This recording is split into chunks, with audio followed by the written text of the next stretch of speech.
I just wanted to make a comment, continuing on, again, Bridges at Highlands was nice enough to invite me in to read to the children.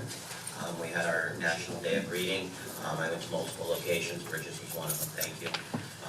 And we had a great time. Halloween's coming, we have a special evening on the Avenue on the 25th, and then we also have another evening on the Avenue on the 26th, which is Saturday, for our Monster Mash downtown. We'll have trick-or-treating on the Avenue. We'll also be showing up Halloween movies on K Street. There'll be costume contests in the plaza for the children, and then also Paul's on the Avenue will be doing costume contests for the pets. So the 25th and 26th will be our actual Halloween events downtown. All right, I'll just go, we'll go in a row. Gosh, since we spoke last, I've been doing so much in our domestic violence awareness programs. Thank you to all who attended, it meant so very much to me.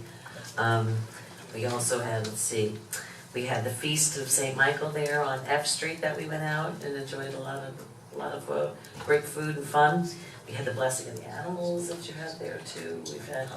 We had Compass, we had the the circus experience. Yes, I did actually go on those rings, if you saw that video in there. I didn't do the trapeze, I was chicken. But I did do the rings. I'll work my way up to the trapeze. They're here to stay now, so I'll see if I can. Because there's not enough challenge in my regular day-to-day life. I like to do that as well. Let's see what else. We got to read, oh goodness gracious, yeah, we did for the reading. We read the book Otis, that was part of the Literacy Coalition. And I must say, I must thank my fellow commissioners, because remember last year I kind of complained about them because we got there last minute. We read to over what, 500? Almost 500. Almost 500 kids in Lake Worth. So that was like, I commend you. Thank you so much for helping. We were all at different schools at all times of the day and night. So that was really terrific. Thank you very much. MPO coming up this week. No, that about wraps it up, I think. You're on. Speaking of reading to the children, Yes. I had such a really bad experience. Uh-oh. Oh, yeah. See, I thought Otis was a dog. I didn't know Otis was a tractor. Use a tractor. Yeah, so I showed up with the dog ears, you know. Felt kind of dumb about that, but Well, you should have read the book before you went there. I can't help you there, buddy. there were a lot of large words. There were several multiple syllable words. And, That was the best part. The kids love that part. Yeah, that was the best part. Yeah. I can't wait till you help me next year. Thank you so much, Vice Mayor. No problem. I see you're signing up already. Thank you. You betcha, I'm first in line. Okay, hey, just to follow up, you know, as we attend more and more neighborhood meetings and whatnot, and we're getting more and more coverage about potholes and code and this and electric rates, whatever.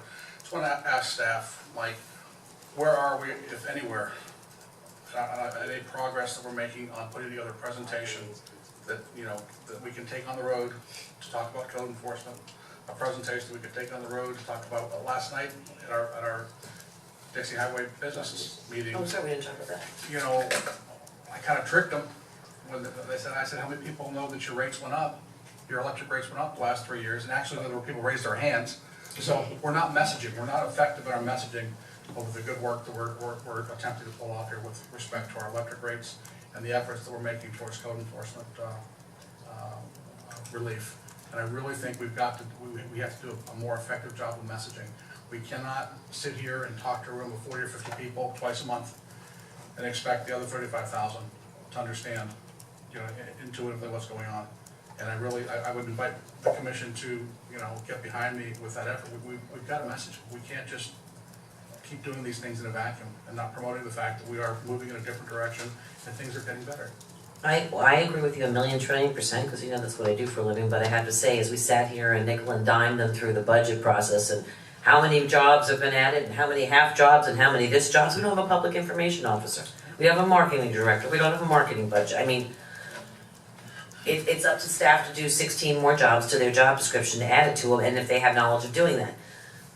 You know, I mean that's our realization when we get into the budget process. Again, we have to look at those numbers to see what we're going to do about it. But I'm very frustrated myself. You see me, I'm on Facebook, I'm doing, you know, what I can do to distribute the information as much as possible. Every other city has a staff of people that do press releases every day, and they churn them out, and every day there's something new, and the website's updated, We don't have that staff, and quite honestly, we don't have the leisure of having that.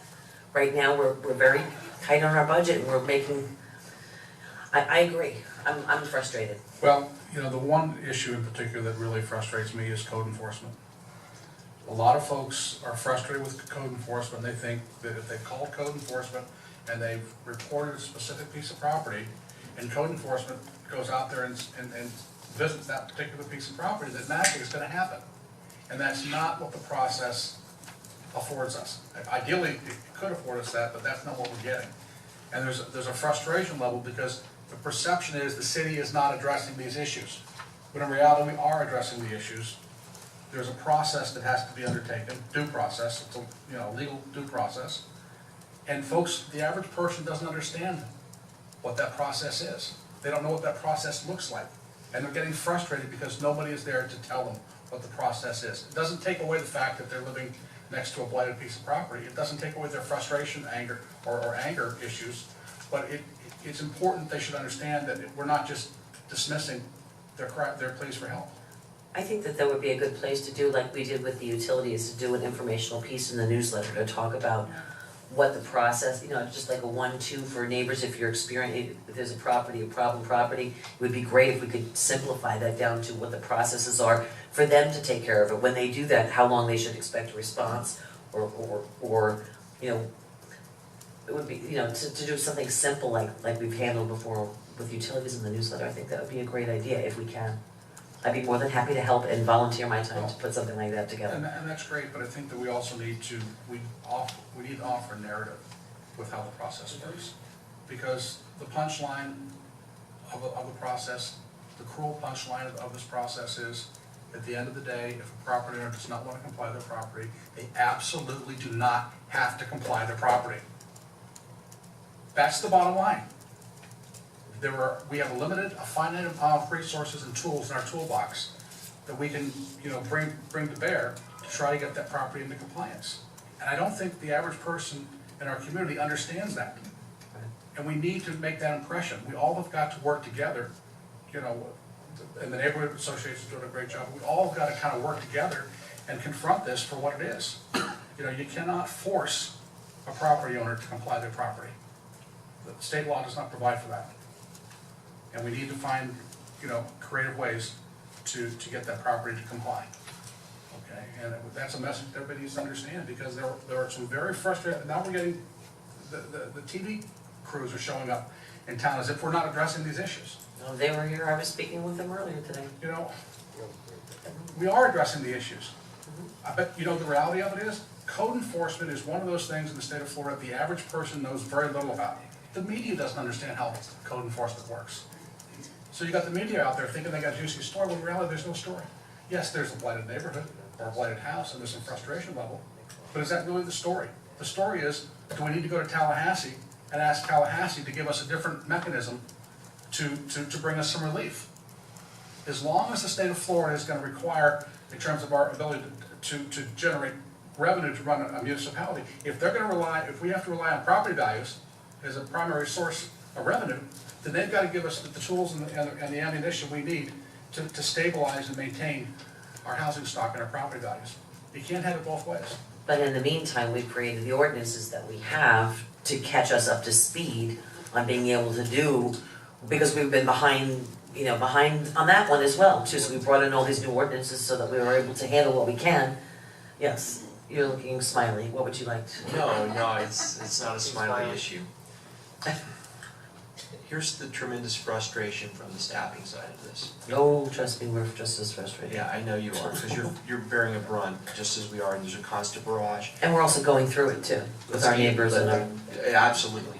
Let's be honest.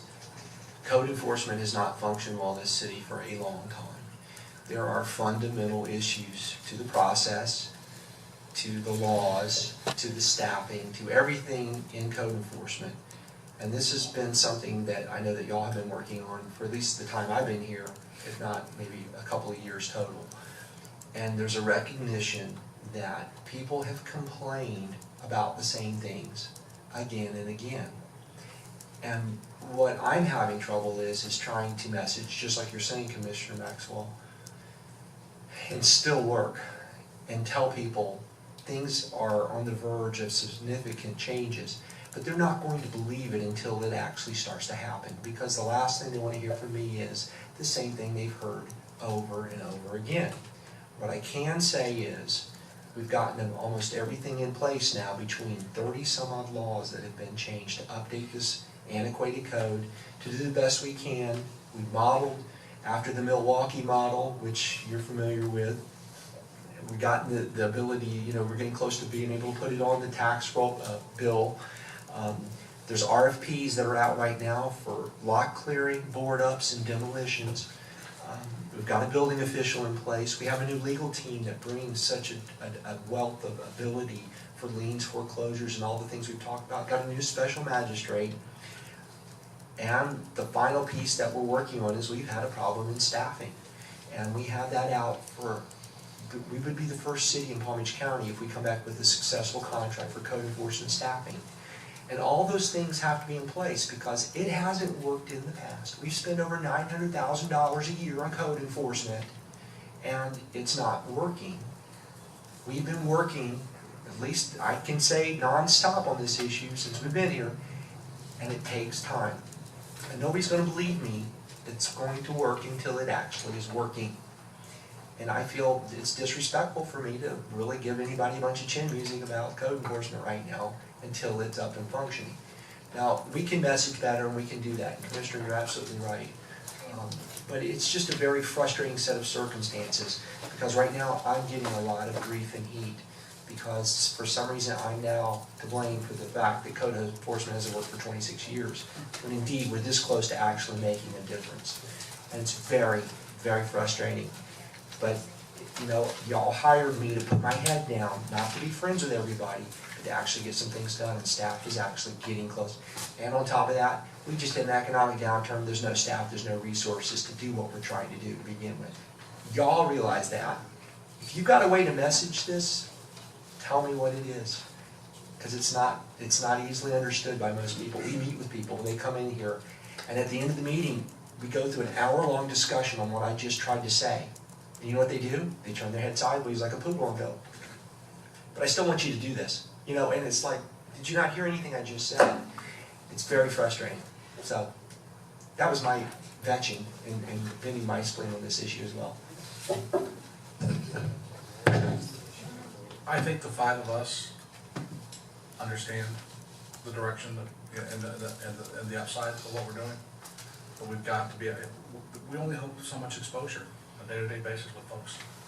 Code enforcement. We need to find, maybe we put up a page on the website, that lays out the process. With a, did you know that this is how the process works? Yes. Did you know that the timeline theoretically, on any given code case, the easiest code case, if a property owner chooses to challenge, is, you know, I think it's like 8-9 months that they could drag it out before they're heard and adjudicated guilty. That's true. Because 8 or 9 months before they even get to the point of assessing a fine or giving direction to clean up the property by the magistrate.